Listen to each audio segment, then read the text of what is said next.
নবী সাল্লাল্লাহু আলাইহি ওয়াসাল্লাম এই সওমটাকে রেখেছেন, মুহররম মাসের এই 10 তারিখের সওমটা, এবং তিনি বলেছেন যে আমি আশা করি এই সওম রাখার ফলে 1 বছরের গুনাহ আল্লাহ পাক মাফ করে দিবেন।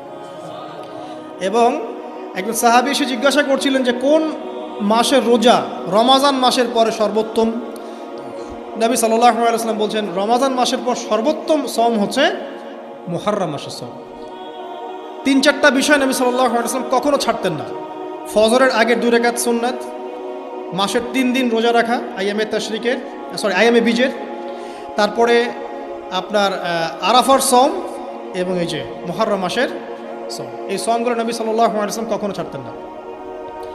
আরও এসেছে একটা বর্ণনা, আমি এটা পেয়েছি ফয়জুল কালামের মধ্যে, যে আশুরার সওম রাখার পাশাপাশি ওই দিন যদি আপনি পরিবার বর্গের উপর খরচ করেন, ইনশাআল্লাহ আপনাকে সারা বছর আল্লাহর পক্ষ থেকে রিজিকের প্রশস্ততা দেওয়া হবে ইনশাআল্লাহ।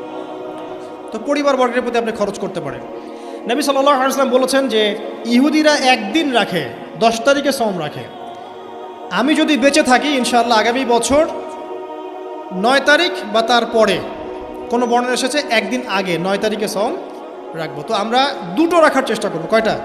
2টো, হয় 9-10 অথবা 10-11 ইনশাআল্লাহ। আশা করা যে 1 বছরের গুনাহ আল্লাহ পাক মাফ করে দেবেন ইনশাআল্লাহু তাআলা। আর বেশি বেশি মুহররম মাসে সওম রাখতে পারেন, ইস্তেগফার করতে পারেন, তাসবিহ তাহলিল করতে পারেন, এবং এই মাসে যে ঘটনাটা ঘটেছে আপনার মুসা আলাইহিস সালাম এবং ফিরআউনের, এই ঘটনাটাকে চর্চা করবেন, এটাকে প্রচার করবেন, প্রসার করবেন, এর মধ্যে থেকে শিক্ষাগুলোকে নিজের জীবনে বাস্তবায়ন করার চেষ্টা করবেন ইনশাআল্লাহ তাআলা। আল্লাহ পাক সবাইকে তৌফিক দান করুন, আমিন।